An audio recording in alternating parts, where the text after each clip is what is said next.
오늘 함께 나눌 하나님 말씀은 신약성경 빌립보서 1장 22절에서 26절까지 말씀입니다. 빌립보서 1장 22절에서 26절까지 말씀 가지고 죽음까지도 복이 되게 하셨습니다 라는 제목으로 함께 은혜를 나누었으면 좋겠습니다. 빌립보서 1장 22절에서 26절까지 말씀을 제가 읽어드리겠습니다. 그러나 만일 육신으로 사는 이것이 내 일의 열매일진데 무엇을 택하야 하는지 나는 알지 못하노라. 내가 그 둘 사이에 끼었으니 차라리 세상을 떠나서 그리스도와 함께 있는 것이 훨씬 더 좋은 일이라 그렇게 하고 싶으나 내가 육신으로 있는 것이 너희를 위하여 더 유익하리라. 내가 살 것과 너희 믿음의 진보와 기쁨을 위하여 너희 무리와 함께 거할 이것을 확실히 아노니 내가 다시 너희와 같이 있으므로 그리스도 예수 안에서 너희의 자랑이 나를 인하여 풍성하게 하려 함이라. 아멘. 과학과 기술이 발달하면서 사람들이 가진 지식이 기하급수적으로 늘어나고 있습니다.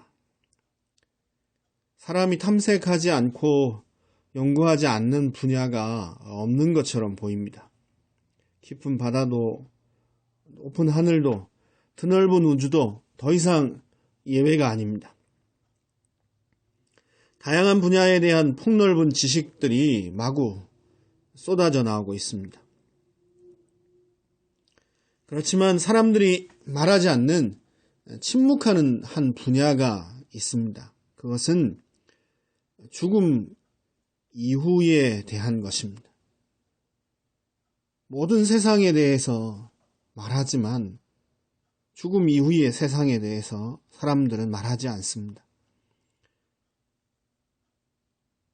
죽음이 비현실적이기 때문에 그런 건 아닙니다. 죽음처럼 현실적인 문제는 없습니다.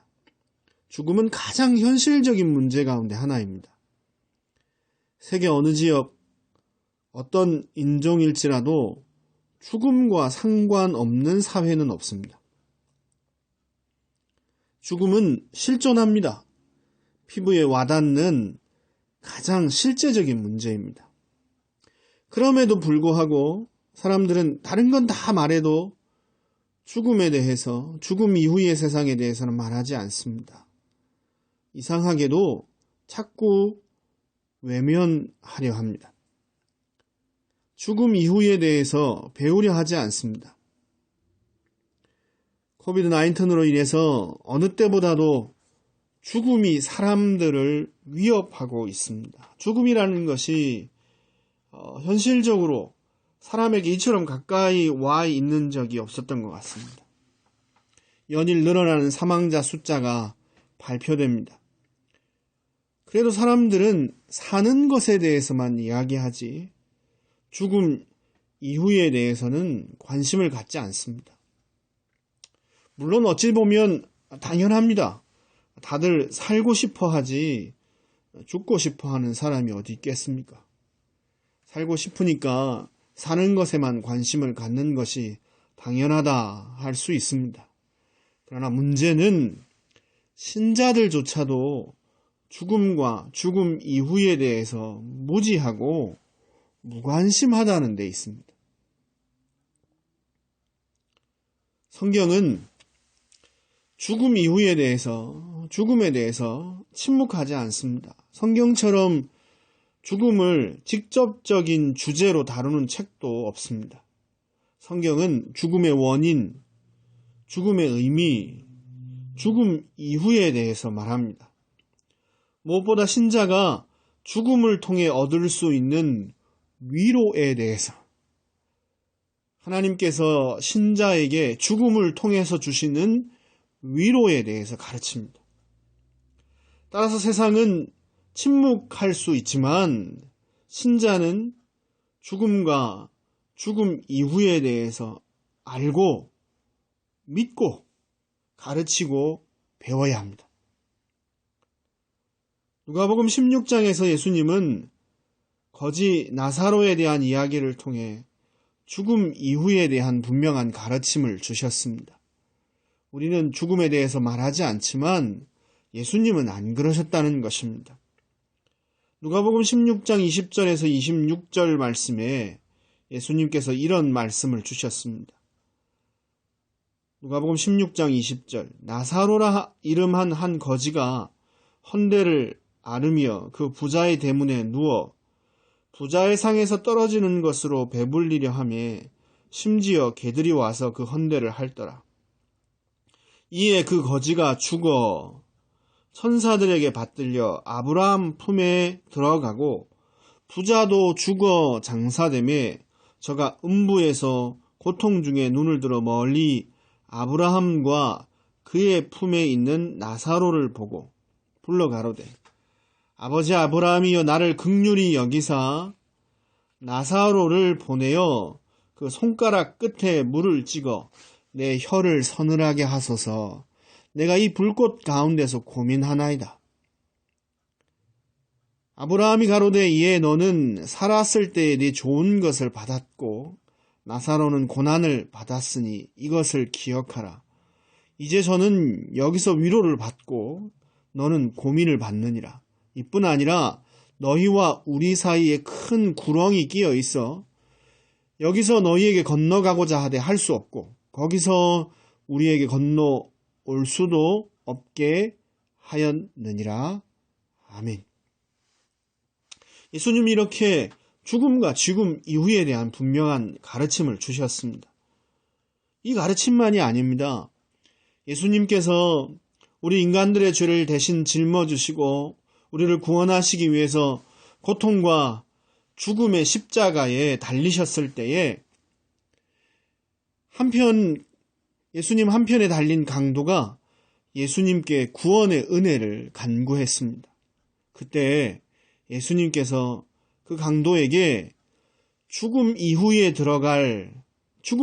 곧바로 들어갈 낙원을 분명하게 약속해 주셨습니다.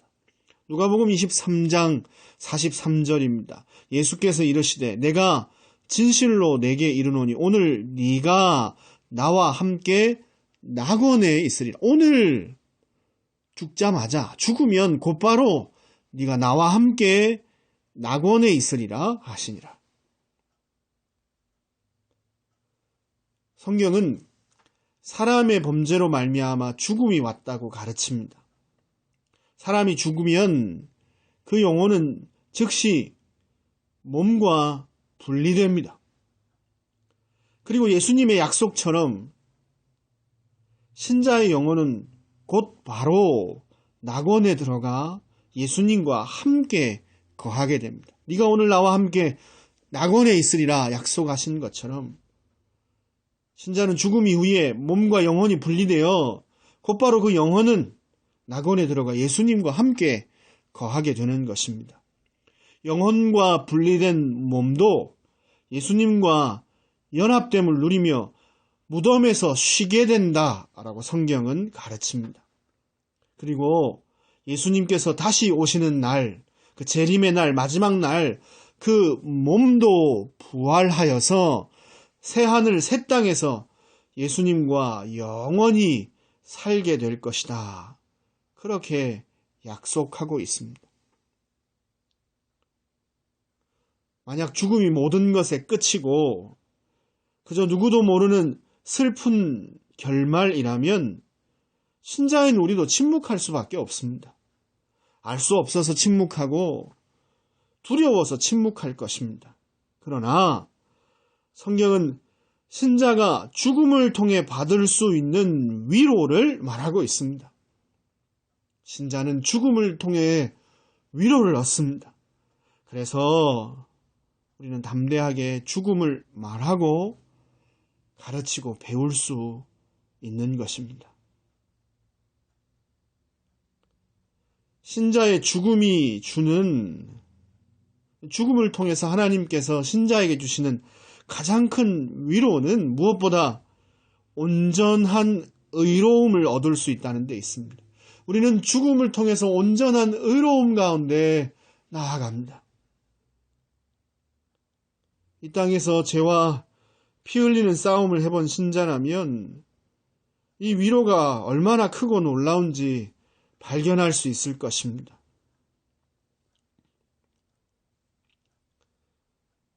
부끄럽지만 제가 젊은 시절에, 지금도 젊지만 조금 더 젊은 시절 말입니다. 젊은 시절에 처음 은혜를 받고 주님을 위해 다 드리겠다고 눈물 콧물 쏟으면서 그렇게 헌신했던 기억이 있습니다. 찬송 가사처럼 아골골짝 빈들에도 복음 들고 가오리다. 멸시천대 십자가는 내가 지고 가오리니 어느 누가 막으리까, 죽음민들 막으리까. 이렇게 하나님 앞에 눈물 흘리며 헌신했던 기억이 있습니다. 그런데 막상 현실은 그렇게 녹록지 않았습니다. 새벽에 주를 위해 생명을 바치겠다고 기도하고 하루를 시작했는데 일과가 시작되면 너무나 작은 일에 쉽게 넘어지는 저 자신을 보면서 낙심할 수밖에 없었습니다. 저녁이 되어 하루를 마감하며 하루를 되돌아보면 충성한 일보다 지은 죄가 훨씬 더 많이 보였습니다. 그 시절에 천국을 생각하고 묵상하면서 사모했던 것은 이런 것입니다. 천국에 가면 마음껏 순종할 수 있겠지. 천국에 가면 마음 먹은 대로 내 주인이신 예수님께 충성할 수 있겠지.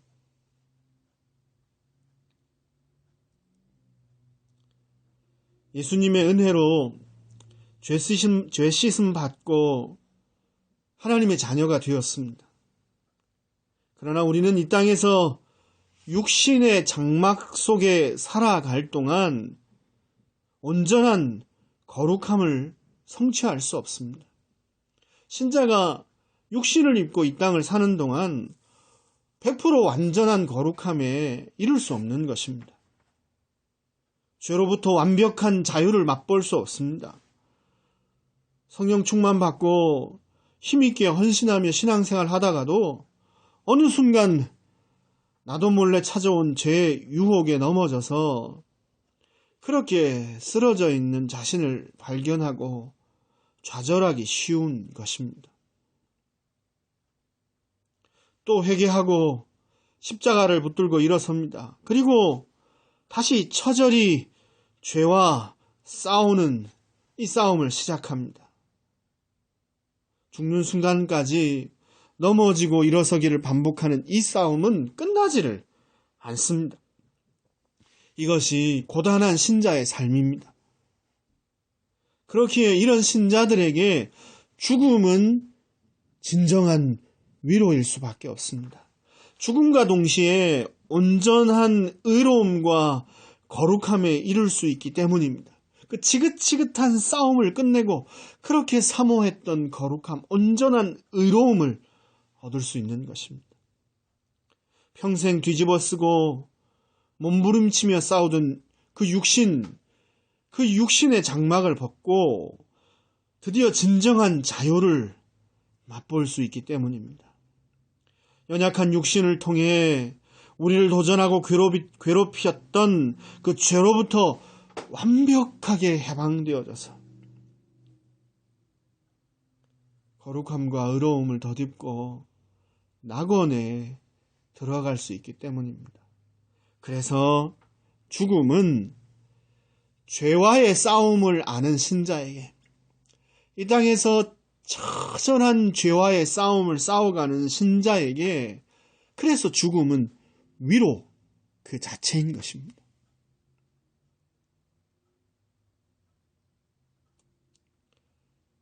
신자에게 주신 성령의 은사, 성령의 선물들 중에 인내의 은혜에 대해서 함께 배운 기억이 있습니다. 고난을 신자의 정체성으로 이해하고 받아들인 성도들이라면 이 땅에서 참된 쉼이 없다는 것을 잘 알고 있을 것입니다. 연거푸 찾아오는 버거운 시련 속에서 하나님 은혜 아니면 단 하루도 살 수 없습니다. 그렇게 고백하며 연약한 무릎을 또 일으켜 세우고 한 발 한 발 믿음으로 전진하는 삶. 그 걸음, 그게 신자의 삶입니다. 그것이 우리의 삶입니다. 이 고난과 인내의 깊이를 아는 신자에게도 죽음은 위로입니다. 무거운 짐을 벗고 더 이상 시련도 아픔도 눈물도 없는 낙원에서 영원한 안식을 얻을 수 있기 때문에 그렇습니다. 무엇보다 우리의 의와 거룩이요, 우리의 평안과 안식 그 자체요, 우리의 기쁨과 영광, 바로 그것인 예수님과 함께 그 낙원에서 영원히 살 수 있기 때문입니다. 그래서 참 신자에게 인내의 은혜가 무엇인지 아는 신자의 삶의 고난의 의미, 고난 속에서 하나님이 허락하시는 그 인내의 은혜가 무엇인지를 알고 참고 견뎌 살아가는 신자에게 있어서 그래서 죽음은 위로입니다. 위로 자체입니다. 바울은 날마다 죽노라 그렇게 고백하며 자신의 자아와 죄된 본성과의 싸움을 쉬지 않고 이어갔습니다. 또한 그는 누구보다 많은 고난을 겪었습니다. 시련에 내어 던져졌습니다. 찾아오는 고난도, 가만히 있어도 찾아오는 그 고난도 컸지만 복음을 위해서 스스로 없는 고난을 일부러 찾아 나섰던 사람이 바울입니다. 그래서 그는 죄와의 고단한 싸움도 알았고 고난 속에서 성도가 견지하는 인내가 무엇인지도 잘 알고 있었습니다. 그런데 말입니다. 바울에게 있어서 이렇게 피부에 와닿아 실제로 느껴지는 것은 비단 이런 고난과의 싸움, 죄와의 싸움만이 아니었습니다. 바울이 실제로 느끼고 살았던 것은 죄와의 끊임없는 싸움, 계속되는 고난, 이런 것도 그에게 실제였지만 바울에게는 또 한 가지 천국도 실제였습니다. 그는 하나님의 은혜 가운데 하나님 계신 곳 그 3층천 그 하늘나라를 경험한 사람이었습니다. 죽음 이후에 들어갈 낙원, 주님과 함께 거하게 될 천국, 그것이 바울에게는 실제였습니다. 살을 찢는 고통처럼 천국도 바울에게는 그렇게 손에 잡히고 눈에 보일 듯한 그런 실제였다는 것입니다. 그래서 바울은 죽음을 두려워하지 않고 죽음 이후의 세상을 사모하며 살았습니다. 바울은 죽음과 죽음 이후에 들어갈 그 낙원, 그걸 자꾸 생각하고 바라보고 소망하고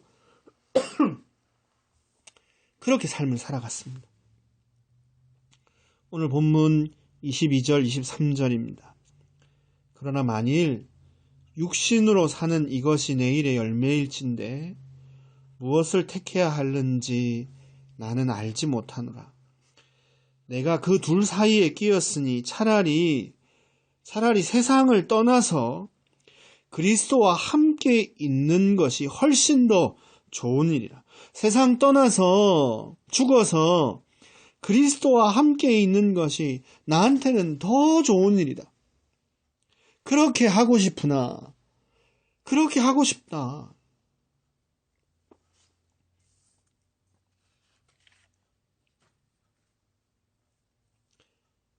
이것이 바울의 모습입니다.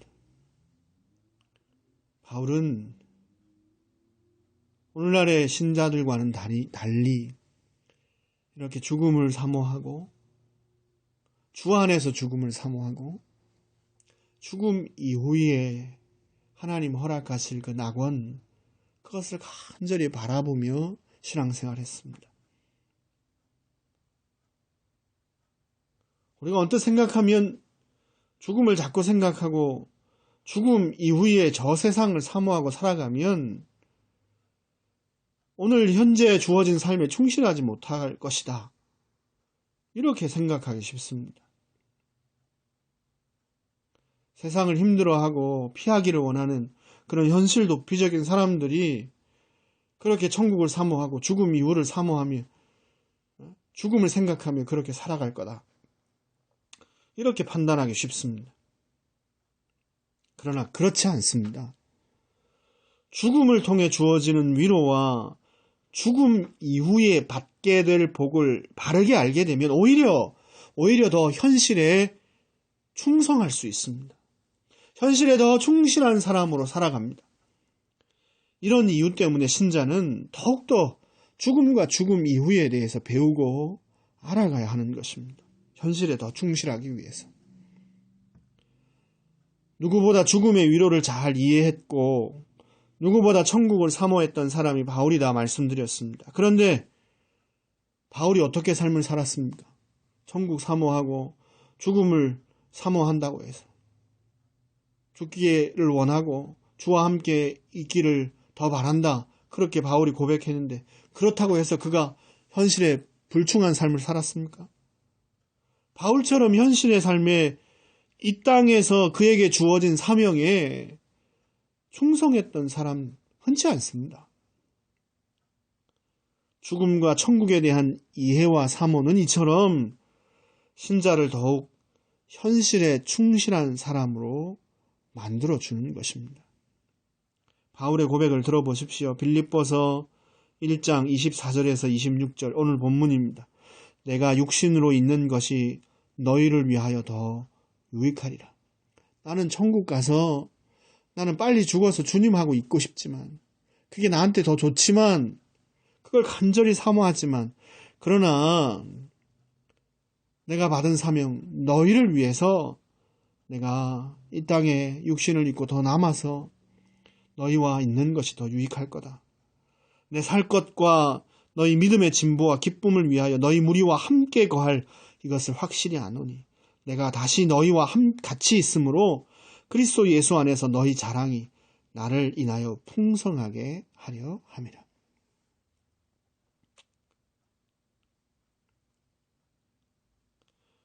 바울은 또 고린도전서 15장에서 죽음을 이기는 부활에 대해서 말하면서 마지막 내용을 이렇게 기록합니다.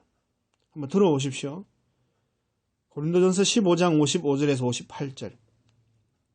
사망아, 너의 승리가 어디 있느냐? 사망아, 네가 쏘는 것이 어디 있느냐? 사망이 쏘는 것은 죄요, 죄의 권능은 율법이라.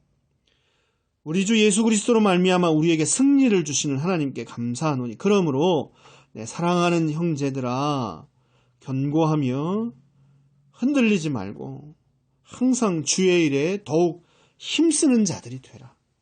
이는 너희 수고가 주 안에서 헛되지 않은 줄 알미라. 뭐라고 말하는지 아시겠죠?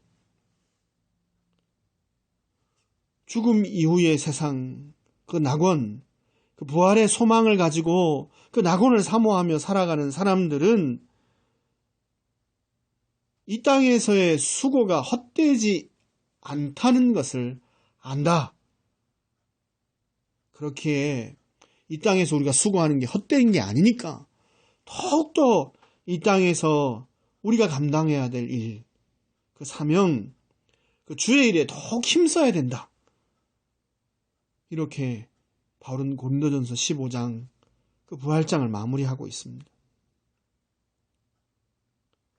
부활의 소망을 가지고 죽음 이후에 하나님 허락하실 그 낙원을 사모하며 살아가는 사람들은 죽고 끝나는 게 아니라 죽음 이후에 하나님께서 허락하실 그 은혜와 칭찬과 상급을 알기에, 그래서 이 땅에서의 수고가 헛된 게 아님을 알기에 주님의 일에 더 충성한다는 것입니다. 현실에 더 충성하는 삶을 산다는 것입니다. 죽음 이후를 사모하는 사람은 그래서 누구보다 현실을 직시합니다. 누구보다 성실한 삶을 살게 되는 것입니다. 사랑하는 성도 여러분, 우리가 받은 복은 이렇게 완벽합니다. 살 때에도 충만한 은혜와 위로 속에 넉넉하게 인내하며 살게 하셨습니다. 택하여 하나님 자녀 삼으시고 의롭다 칭하주시고 성령님 우리 안에 머물러 늘 동행하시며 어떠한 고난 가운데서도 함께 하셔서 우리를 위로하시며 그렇게 넉넉한 은혜 가운데 충만히 이기며 이 땅을 살 수 있게 하셨습니다.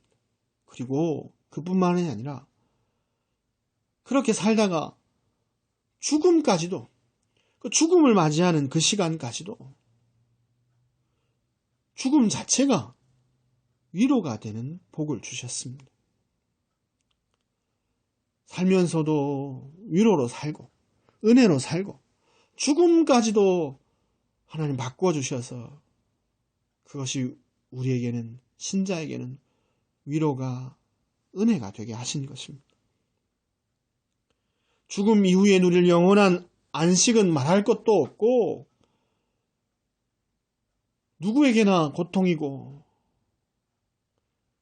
끔찍한 이별이고 아픔이고 두려움 자체인 그 죽음 자체가, 그 죽음까지도 위로가 될 수 있도록 하나님 우리의 신분을 그렇게 바꾸어 주신 것입니다.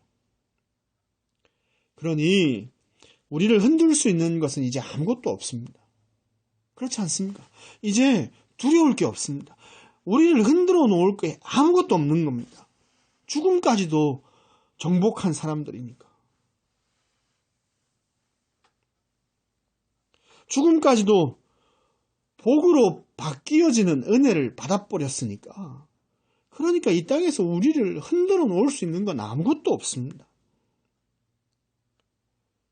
코로나로 인해 죽음에 대한 두려움이 전 세계를 사로잡는 것을 보면서 한 해를 보냈습니다.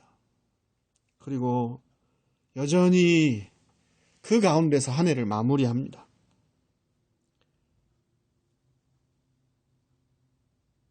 이 상황 속에서 우리가 받은 복이 도대체 무엇인지 잘 헤아렸으면 좋겠습니다.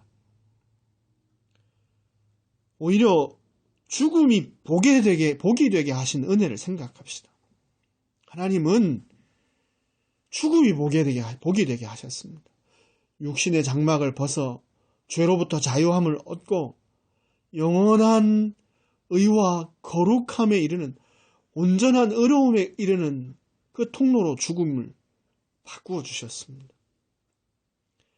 이 땅의 고난 가운데, 끊임없는 고난 가운데 인내하며 그 인내를 연지하며 그렇게 하루하루 힘겨운 삶을 한 걸음 한 걸음 떼야 하는 신자에게 죽음은 안식과 평안 가운데 들어가는 복된 통로가 되도록